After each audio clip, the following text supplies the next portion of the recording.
आप सभी देशवासियों को यूटी हिंदुस्तान की तरफ से नमस्कार। साथियों, जैसे कि आपको पता है कि दिल्ली के अंदर में विधानसभा चुनाव का बिगुल फूंक चुका है और इसको लेकर के युद्ध के अंदर में विभिन्न प्रतिनिधि द्वारा अपने अपने प्रदर्शन का दिखाया जा रहा है। जनता के सामने मुलाकात किया जा रहा है, डोर टू डोर कैंपेन चलाया जा रहा है और जनता के बीच में पहुंच के उनसे वादे भी किए जा रहे हैं, आश्वासन भी दिया जा रहा है। इसको लेकर के आज कांग्रेस पार्टी की तरफ से छतरपुर विधानसभा में खड़े होने वाले उम्मीदवार जिनका नाम राजेंद्र सिंह तंवर जी हैं, वो कांग्रेस के प्रत्याशी हैं छतरपुर विधानसभा से। आज उन्होंने गली नंबर 1 के अंदर में, जहां पे अर्जन बस्ती है नेपसाई के अंदर में, उन्होंने विशाल जनसभा किया था। उन्होंने क्षेत्र के लोगों को सच बताने का प्रयास किया कि समाज में उनके साथ किस प्रकार का भेदभाव हो रहा है। क्षेत्र विकास के नाम पर जनता द्वारा वोट मांगा जा रहा है, लेकिन वोट मांगने के बाद वो अपना रवैया दिखा देते हैं, लेकिन क्षेत्र का विकास नहीं करते हैं। ऐसे ही करते हुए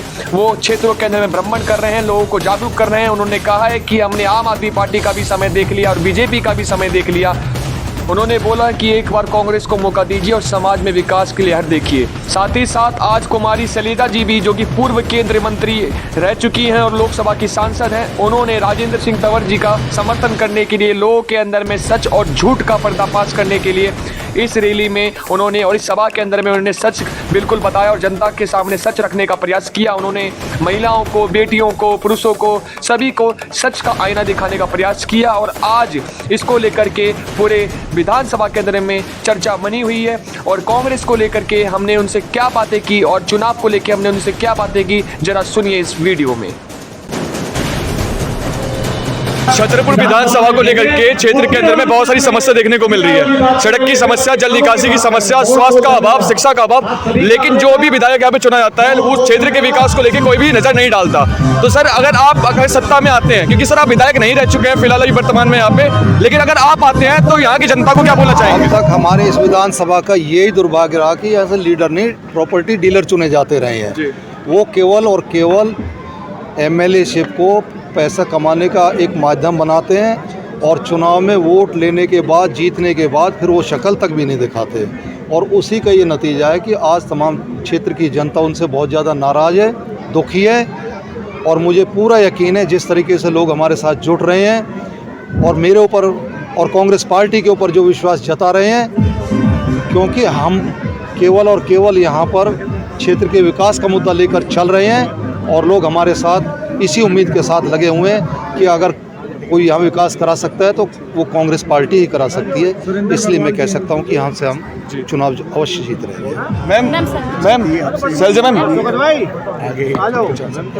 मैम, छतरपुर विधानसभा के साथ हमेशा विश्वासघात हुआ है। हर नेता के पास कार्यकाल होता है 5 वर्ष का, लेकिन 4 साल 6 महीने कुंभकर्ण की बातें सोए रहते हैं। लेकिन जब भी इलेक्शन नजदीक आता है तो 6 महीने में अपना कार्य करते रहते हैं। जैसे कि अभी हमारे क्षेत्र के अंदर में अब सड़क बनना शुरू हो चुका है, अब जल निकासी की समस्या समाधान होना शुरू हो चुका है, लेकिन वो पहले क्यों नहीं किया, अब क्यों कर रहे हैं? इसको लेकर जनता को क्या बोलना चाहेंगे? बिल्कुल ठीक कह रहे हैं आप। ये चाहे भाजपा हो, केंद्र सरकार हो, चाहे राज्य की आप पार्टी सरकार हो, इन दोनों का इतना, आप तो सब कम उम्र के हैं, आपने इनका समय देखा है। एक अच्छा समय भी था और वो कांग्रेस पार्टी का था। जब कांग्रेस की सरकार थी तभी विकास हुआ पूरी दिल्ली का, उसके बाद विकास रुक चुका है। और जिस तरह के विधायक भी चुने गए हैं जो पार्टी सत्ता में रही, धोखा ही धोखा हुआ है। आज हम यहाँ पर छतरपुर में खड़े हैं, हमने देखा जिस सड़क से आए उसकी बदहाली भी देखी।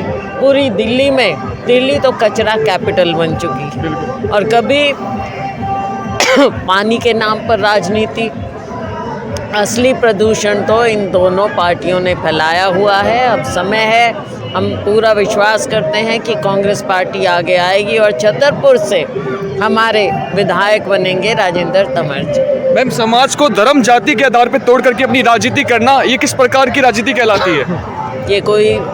ये केवल वोट की राजनीति है जिसमें भाजपा भी माहिर है, आप पार्टी भी माहिर। मैम, आप नेपसराय की जनता को क्या संदेश देना चाहेंगे? हम यही देना चाहेंगे, नेपसराय है, पूरा हमारा छतरपुर इलाका है, इस इलाके को हम बहुत पहले से देख रहे हैं। और अभी आपने जिक्र भी सुना होगा सबकी स्पीचेस में कि जब कांग्रेस पार्टी थी उस समय लोगों को बसाने की बात होती थी और अब क्या हो गया है, अब उजाड़ने की बात हो गई है। अभी राजेंद्र जी ने भी बताया, कभी रिज के नाम पर, फॉरेस्ट के नाम पर, कभी किसी और नाम पर। लोगों को बसाना नहीं है, उजाड़ना है। ये इनकी नीयत है भाजपा की और आप पार्टी। मैम अंतिम सवाल, जनसैलाब यहाँ देखा गया है, तो इससे राजेंद्र तंवर जी की जो जीत है वो सुनिश्चित हो गई है। हम बिल्कुल विश्वास रखते हैं, एक निहायत ही शरीफ आदमी, बिल्कुल ये यहाँ से जीतेंगे। लोगों में आपने उत्साह देखा, इतना उत्साह इनके नामांकन पर भी और जहाँ भी जाते हैं, और हम रिपोर्ट भी ले रहे हैं, हमें पूरा विश्वास है, यहाँ की जनता को विश्वास। अन्य पार्टी द्वारा 2-2 हज़ार रुपये दे करके महिलाओं को, बेटियों को कसम दे करके वोट को बेचने की नीति चल रही है अभी, कि अगर आप हमें वोट दोगे तो हम आपके क्षेत्र में विकास करेंगे, वरना 2-2 हज़ार रुपये देते हैं, दारू देते हैं, चकना देते हैं। कहीं ना कहीं हमारे देश के युवा जग तो गए, लेकिन फिर भी चकना नहीं चाह रहे। सरकार सोई हुई है, सबको जागना पड़ेगा। शराब घोटाले हुए, हर तरह के घोटाले हुए, लेकिन ये समय है जागने का, हमारे युवाओं के उज्जवल भविष्य के लिए, ना कि नशे का भविष्य हो, लेकिन रोज़गार हो। हमने वायदा किया है कि हम हर सक्षम युवा को 8,500 रुपये देकर उनकी अप्रेंटिसशिप कराएंगे, ताकि वो काम काज कर सके और सही रास्ते पर आगे बढ़े। राजेंद्र जी, अपने भाइयों को एक लास्ट संदेश। मेरा तो यही संदेश है कि हम केवल विकास के मुद्दे पर यहाँ चुनाव लड़ रहे हैं और सभी का इसमें सहयोग हमें चाहिए। सभी कांग्रेस का सहयोग करें और कांग्रेस प्रत्याशी के रूप में यहाँ मुझे लगता है कि जिस तरीके से अपार जन समर्थन और जन सैलाब सभाओं में चल रहा है, यहाँ से तमाम क्षेत्र के लोग हमारे साथ जुड़ रहे हैं और कांग्रेस पार्टी को यहाँ से जीत अवश्य मिलेगी। जैसे कि आपने अभी देखा कि किस प्रकार अभी यहाँ पे राजेंद्र तंवर जी जो है छतरपुर विधानसभा से चुनाव में भी खड़े हुए थे, उसको लेकर के कई नेताओं द्वारा राजेंद्र तंवर जी द्वारा आश्वासन दिया गया है कि यदि मैं क्षेत्र में अगर विधायक बनता हूँ तो अपने क्षेत्र में निश्चित तरीके से विकास करवाऊंगा। और मैंने जो बातें की है बिल्कुल क्लियर वाली बातें की है। मैं आपको अभी भी कह रहा हूँ, मैं किसी पार्टी विशेष से नहीं हूँ, किसी की चाटता नहीं हूँ। जो भी चीज़ें मैंने आपको वही दिखाने का प्रयास किया, जितनी भी बातें हैं, अगर सत्ता में अगर कोई आया है, अगर जो आएगा उसको लेकर तमाम बातें मैंने आपके सामने की है। और जो भी अभी होगा वो आप सबके सामने निर्णय होगा, और जो होगा वो देखते हैं। मिलते हैं किसी वीडियो के साथ। जय हिंद, जय भारत।